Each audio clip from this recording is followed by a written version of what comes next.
Assalamualaikum warahmatullahi wabarakatuh. Halo Tribuners, kembali lagi bersama aku, Clara Amanda dalam program tamu kita. Nah, seperti episode-episode sebelumnya, kita pastinya dalam setiap pertemuan akan membahas tema yang sangat luar biasa dan tentunya dengan bintang tamu yang sangat luar biasa juga Tribuners. Nah, kali ini kita akan membahas seputar tema yang mungkin sangat sekarang nih memang benar-benar jadi concern kita, khususnya masyarakat Sumatera Barat, di mana kita saat ini beberapa daerah sedang dilanda bencana ya Bang ya. Iya. Kita keluarga besar Tribun Padang juga mau mengucapkan belasungkawa untuk teman-teman dan korban-korban serta daerah-daerah yang terdampak dari bencana alam ini. Nah, hari ini Clara sudah bersama Bang Indra nih dari Rumah Zakat Tribuners. Nah, hari ini kita akan membicarakan bagaimana nih kesiapan dan serta peran nih Rumah Zakat dalam membantu lah, ikut andil ya Bang dalam bencana di Sumatera Barat saat ini. Nah, kalau untuk Rumah Zakat sendiri nih Bang, bagaimana sih melihat potensi bencana alam yang ada di Sumatera Barat ini? Baik, terima kasih Kak Clara. Assalamualaikum warahmatullahi wabarakatuh. Sahabat Tribuner, kami dari Rumah Zakat melihat potensi bencana alam ya di Sumatera Barat ini memang cukup cukup wow buat kita begitu ya, karena potensinya itu berdasarkan informasi yang kita dapatkan ketika ada forum HKB kemarin begitu ya. Sumatera Barat itu termasuk nomor 2. Secara lisan BNPB mengatakan seperti itu gitu ya. Nomor 2 potensi bencana alam di Indonesia begitu ya. Sumatera Barat masuk nomor 2 gitu ya. Kita ada potensi tsunami gitu ya. Ada potensi gunung berapi dan perbukitan Bukit Barisan itu berbukit-bukit, potensi longsor, banjir bandang segala macam itu sangat memungkinkan gitu ya. Jadi semua bencana kayaknya potensinya ada di Sumatera Barat gitu ya. Komplit itu Kak kalau di Sumatera Barat itu. Oke, jadi sangat luar biasa sekali Tribuners. Ternyata kita ada di urutan kedua nih di Tribuners, bukan di Sumatera lagi tapi sudah Indonesia ya sebagai daerah dengan potensi bencana yang cukup tinggi seperti itu. Ada Gunung Merapi kita punya, kemudian kita juga ada potensi tsunami, gempa yang cukup lumayan sering, dan sekarang banjir yang banjir longsor, Galodo daerah. Iya, Galodo kalau kita bilangnya ya. Nah, kalau Rumah Zakat sendiri nih, bagaimana perannya ketika ada bencana di daerah Sumatera Barat? Baik, terkait peran Rumah Zakat merupakan lembaga pemberdayaan juga lembaga kemanusiaan, termasuk bencana alam gitu ya. Makanya kita konsen juga di bencana alam ini gitu ya. Jadi kita juga sudah banyak berdiskusi baik tingkat nasional gitu ya, dengan BNPB, dengan BPBD tingkat daerah. Kita kolaborasi gitu kan ya. Jadi kita sangat intens juga mengikuti perkembangan bencana alam yang ada di Indonesia gitu ya. Bahkan kita juga turut membantu, turut support juga instansi-instansi terkait ya ketika terjadi bencana alam. Jadi kita selalu siap support begitu ya untuk kegiatan-kegiatan seperti ini. Iya. Biasanya kita kolaborasi dengan BNPB, dengan BPBD gitu ya. Bahkan dengan organisasi-organisasi PMI, Dinas Sosial begitu, Kogami begitu, itu semua kita berkolaborasi gitu ya terkait bencana alam ini gitu. Jadi memang sebenarnya peran-peran kita ini yang sangat dibutuhkan sama saudara-saudara kita yang terdampak bencana saat ini. Nah, untuk sekarang ini sejauh mana sih keterlibatan Rumah Zakat saat ini dalam merespon bencana alam yang ada di Sumatera Barat saat ini? Untuk Sumatera Barat khususnya yang terdekat ini ya, Kak Clara ya. Jadi kita mendapatkan kabar itu ketika Sabtu sore ya, itu hujan deras terjadi di area Gunung Merapi. Itu mengakibatkan beberapa titik itu terjadi banjir lahar dingin. Alhamdulillah tim kita sebagian besar itu siap siaga. Bahkan malam itu rekan kita yang di ambulan itu sudah meluncur ke daerah Kayu Tanam gitu kan ya, untuk membantu proses evakuasi. Dan pagi harinya kita memberangkatkan juga tim dari relawan di Bukit Tinggi ya, dan di Kota Padang. Masing-masing tujuannya ada yang ke Tanah Datar, ada yang ke Kabupaten Agam gitu ya. Jadi kita turut membantu juga begitu ya. Dan kita ke lapangan koordinasi dengan instansi-instansi terkait, salah satunya BPBD gitu ya. Oke, mungkin sedikit out of context nih Bang. Tadi Clara mention bahwasannya ada tim ambulans gitu. Iya. Berarti Rumah Zakat ini bukan hanya dalam bentuk menyalurkan Zakat, bantuan seperti bantuan makan atau apa. Berarti ada tim-tim yang menjadi relawan seperti yang untuk menghandle ambulans seperti itu ya Bang? Ada Kak, iya. Kita untuk kalau ambulan itu memang layannya secara umum untuk pengantaran pasien dan jenazah gitu ya. Tapi ketika ada kejadian yang tidak terduga, bisa juga berpartisipasi gitu ya. Bahkan ketika erupsi yang pertama itu, yang di akhir tahun 2023, itu juga ikut membantu proses evakuasi yang pendaki-pendaki yang terjebak di puncak Merapi itu gitu. Nah, ambulan kita dan relawan juga standby ketika itu. Oke, berarti udah tersebar di Sumatera Barat ini ya Bang untuk jalur jaringan ambulansnya Rumah Zakat gitu. Kalau untuk ambulannya kita punya satu unit gitu ya. Tapi untuk jejaring ambulannya alhamdulillah sudah ada antar unit-unit ambulan lain sudah ada koordinasi gitu. Seperti itu. Oke, balik lagi kita nih ke topik kita Bang. Nah, bagaimana nih kesiapan Rumah Zakat sendiri untuk membantu korban-korban yang terdampak bencana? Terkait dengan kesiapan, ya, mau tidak mau lembaga seperti Rumah Zakat ya kita harus siap gitu ya untuk membantu masyarakat. Dan kita alhamdulillahnya kita punya satu tim ya relawan, tim Rumah Zakat Action kita namakan. Itu memang yang bertugas membantu kita ketika terjadi ada bencana alam ya, ada peristiwa-peristiwa yang perlu dibantu. Mereka bisa turun siap standby ya, siap siaga kapanpun mereka turun itu bisa turun langsung gitu ya. Sama seperti kejadian sekarang ini gitu ya.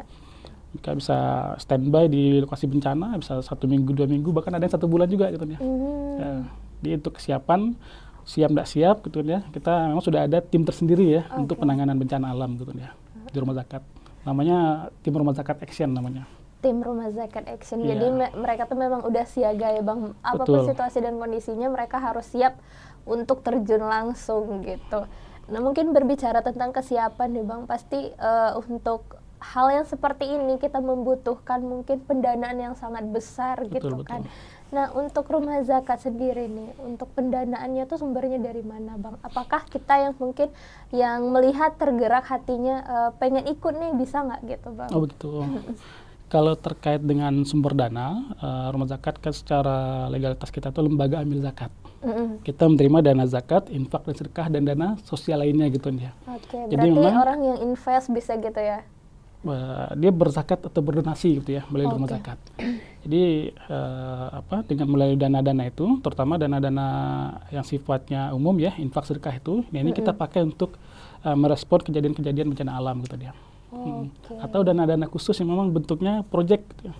Memang tujuannya dananya itu diperuntukkan untuk bencana alam gitu ya. Nah, itu dana-dana itu kita pakai gitu ya. Nah, bahkan yang uniknya ya, ketika ada bencana alam atau kejadian kemanusiaan yang luar biasa, dana zakat itu bisa untuk bencana alam gitu. Jadi itulah luar biasanya kita berzakat seperti itu ya sebagai umat muslim gitu. Ternyata yang mungkin awamnya kita taunya zakat itu mungkin hanya untuk fakir miskin, orang tidak mampu, anak yatim seperti itu kan. Ternyata pada saat keadaan seperti ini kita di Sumatera Barat di beberapa daerah yang terdampak dari bencana alam bisa nih disalurkan ke situ ternyata zakat-zakat dari kita. Jadi Tribuners mungkin yang ingin membantu bisa melalui Rumah Zakat dengan cara kita berzakat gitu. Berinfak ya. Berinfak seperti itu.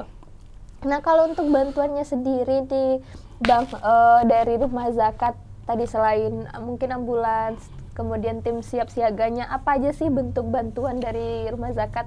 Kalau bentuk kita atau respon kita, yang pertama itu kan ada fase tanggap darurat gitu ya. Yang biasanya kita menurunkan tim itu salah satunya untuk melakukan asesmen, melihat kondisi lapangan, sambil berkolaborasi dengan pihak-pihak terkait gitu ya. Kita membantu proses proses SAR gitu kan ya. Baru setelah itu masuk tahap selanjutnya gitu ya. Tahap recovery misalkan begitu ya. Jadi kita ada bentuknya sembako begitu ya. Ada perbaikan fasilitas umum gitu ya. Gambaran seperti itu. Sampai setelah selesai fase recovery itu masuk kita ada fase pemberdayaan ya kalau memang dibutuhkan gitu ya. Jadi memang ada tahapan-tahapan untuk kita membantu ketika ada suatu proses kejadian gitu ya. Yang pertama itu ada tanggap darurat gitu ya. Ada proses recovery gitu ya. Setelah itu kita masuk tahap kalau bahasa kita tuh masuk tahap pemberdayaan gitu ya. Iya. Begitu Kak Clara ini. Oke, jadi banyak juga tahapannya sebelum langsung terjun ke situ ya Bang, Betul, ya. betul. Bawa tim rame-rame, jadi kita Iya. harus tahu dulu nih kondisi di tempatnya seperti apa, Kalau seperti yang itu ya. kalau yang sifatnya mendesak, dibutuhkan ketika ada bencana begitu ya. Yang paling mendesak itu biasanya makanan siap saji. Betul. Nah, jadi ketika terjadi bencana, tim-tim yang berangkat ke lapangan ini biasanya berkoordinasi dengan BPBD atau Dinas Sosial, kita mensupport untuk program dapur umum gitu ya. Oh iya. Nah, karena kita ada produk yang memang itu sangat bermanfaat ketika ada kejadian-kejadian luar biasa. Ya, semacam daging olahan ya, atau kita namakan super kurban. Nah, setiap bencana alam, setiap kejadian luar biasa ini kita salurkan dulu gitu nih. Nah, kita titipkan ke dapur umum yang dikelola oleh Tagana misalkan. Nah, itu dijadikan sebagai makan siap saji. Oke, salah satunya seperti ini ya Betul, Tribuners. Jadi ini makanannya cukup bertahan lama ya Bang ya. Tahan Ini lama. berapa lama untuk Kalau untuk expirednya? yang produk super kurban ini, yang bentuknya rendang itu tahan 2 tahun. Oke. Kalau dia cornet itu tahan 3 tahun gitu ya. Jadi dipastikan makanan ini sudah layak untuk dikonsumsi. Siap ya? konsumsi. Siap konsumsi. Enak juga. Enak pastinya. Rendang ya, rendang Rendang, orang iya. Minang dijamin pasti enak gitu ya Bang. Nih, kalau rendangnya seleranya udah Nusantara nih. Oh, udah Nusantara ya. Karena kita nggak tahu ya bencana mungkin nggak hanya di Sumbar Betul, saja betul. gitu. Nah, kalau tadi kan ada juga Bang bilang bahwasannya ada relawan-relawan nih. Mungkin ada dari teman-teman kita Tribuners yang ingin menjadi relawan, itu seperti apa caranya untuk ikut jadi relawan nih Bang? Kalau untuk ikut relawan sebenarnya mudah begitu ya. Ketika ada kejadian, ketika ada apa, itu kontak saja rumah sakit gitu ya. Saya ingin ikut membantu begitu ya. Oke. Itu dengan cara mudahnya begitu ya. Kalau ingin serius gitu ya, kita ada tahap-tahapnya untuk menjadi relawan begitu ya. Ada pendidikannya juga begitu ya. Oh, sampai ada pendidikannya ya? Ada pendidikannya. Kita namakan kampus relawan gitu ya. Ada proses ditsara juga gitu ya. Oke. Nah, jadi ada pembekalan-pembekalan yang harus mereka ikuti gitu ya. Kalau ingin tetap mendalami kegiatan-kegiatan relawan di rumah zakat gitu ya. Jadi kalau ingin membantu saja ya kapanpun bisa gitu ya. Tidak ada persyaratan khusus gitu ya. Bagus juga melalui pendidikan ya Pak. Jadi Betul. sedikit banyaknya mereka tahu mitigasi bencana seperti Betul, itu ya. kan. Jangan nanti tiba-tiba mau ikut-ikut jadi relawan malah Nah, itu terdampak bencana juga biasanya gitu ya. semangatnya begitu maksudnya. Wah, ingin melihat bencana segala macam gitu ya. Tapi malah jadi dibantu juga akhirnya. Iya, iya. Clara sendiri sebenarnya pengen untuk ikut-ikut relawan, tapi sadar diri nih kayaknya Clara nanti bakal nyusahin orang ya, gitu. karena nggak ada basic untuk mitigasi bencana Betul. seperti itu kan. Jadi mungkin kalau untuk Tribuners di luar sana, seminimal-minimalnya kalau mau jadi relawan harus punya pengetahuan mitigasi bencana dulu. Minimal gitu seperti itu. kan. Tapi kondisinya begini juga. Kalau untuk menjadi relawan kan tidak harus di lapangan kita tim rescue, evakuasi segala macam, nggak seperti itu juga gitu kan ya. Iya. Kalau kita bisa masak gitu kan ya, kita bisa support di dapur umum gitu kan ya. Jadi nggak harus jadi seperti superhero dulu gitu ya. Nggak seperti itu untuk menjadi relawan gitu ya. Dimanapun posisinya, bahkan di kita tuh ada yang berfungsi menjadi driver fokus gitu. Betul. Ada bagian yang membuat dokumentasi, bagian dokumentasi gitu kan ya. Ada yang bertugas membuat rilis, buat rilis gitu ya. Jadi macam-macam jadinya. Jadi siapapun bisa begitu ya untuk ikut relawan gitu ya. Tapi memang sebaiknya punya basic tadi gitu ya, basic mitigasi segala macam.